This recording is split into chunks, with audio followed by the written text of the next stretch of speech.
Well, welcome to my weekly summary, where I run through what I see happening in the world and make various comments on it. This week, well, being born in Zimbabwe, of course, I have to say something about the elections that are going on there. For a man who has been in power for 33 years and continues to rule the country with an iron fist. And uh, in the time when he was fighting for Rhodesia's freedom, he said, "We are after the one man, one vote." Now turns out that as long as it's my vote, that's what he's about. Uh, there was an expression years ago said that if you are a hammer, you see the whole world as a nail. I think we could sum Mugabe up as somebody who is a hammer. He only seems to want to do one thing, and that's have an argument with somebody.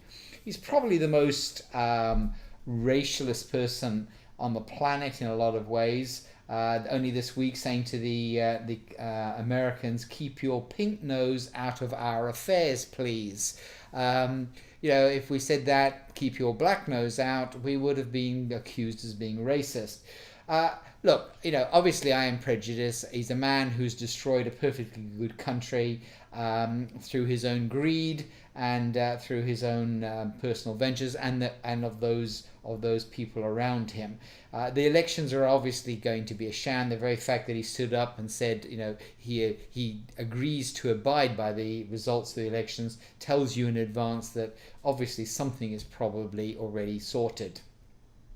Let's move on to Russia. Fabulous week. Putin must be having a good time. His PR guys must be loving it.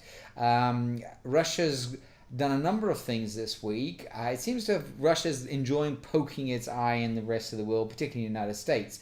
The latest one is the anti-gay laws that they've passed. I don't know. What do you say? Talk about trying to walk backwards while the rest of the world's facing a different direction.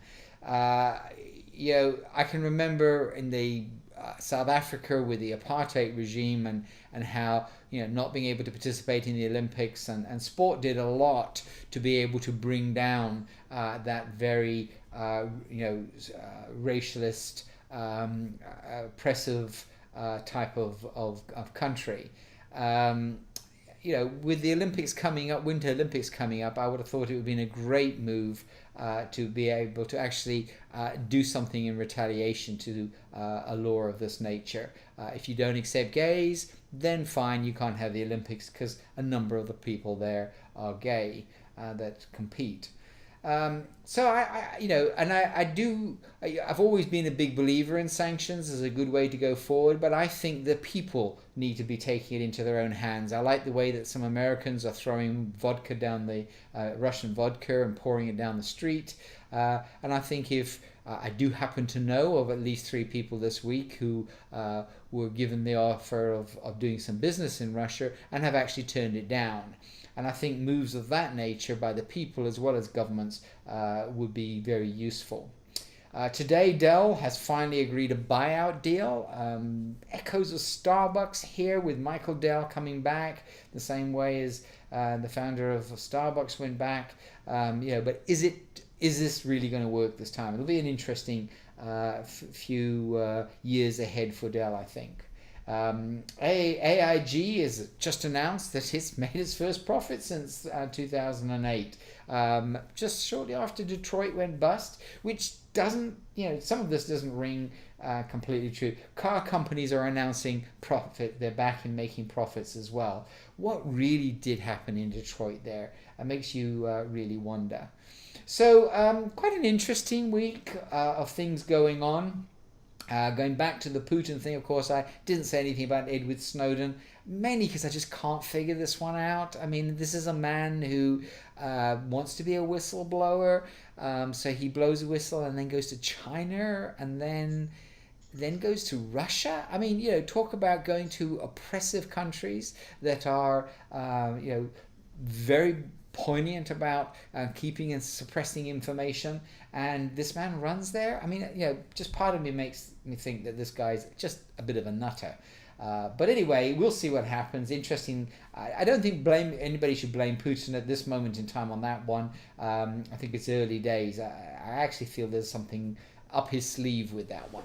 So this week in history, I thought I'd spend a moment on this week in history because this week's been quite an interesting week historically. In July 29th in 1958, the Americans established the NASA, the National Aeronautical Association, started the space race and the Cold War at the time. Just wish we still could see America, pioneering like it did back then. Of course, August the 1st, 1914, Germany declared war on Russia, and then immediately, a couple of days later, France declared war on Germany, and Germany attacked Belgium, and that brought England in, and we had the whole start of the First World War. Interesting bit of information here. In August the 2nd, 1492, Columbus set sail on a voyage which supposedly discovered America, although there was people there.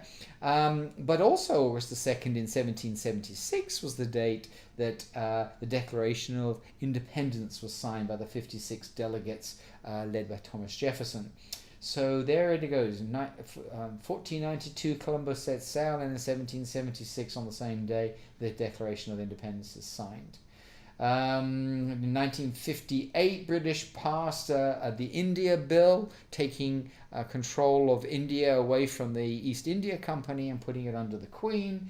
And probably the most significant thing, and the best thing anyway, that ever happened this week in history was in 1949 when the NBA was formed. And that was a tremendous move forward. Anyway, I hope you're having a great week, and let's find out what's going to happen next week. Look forward to it. Take care. Bye for now.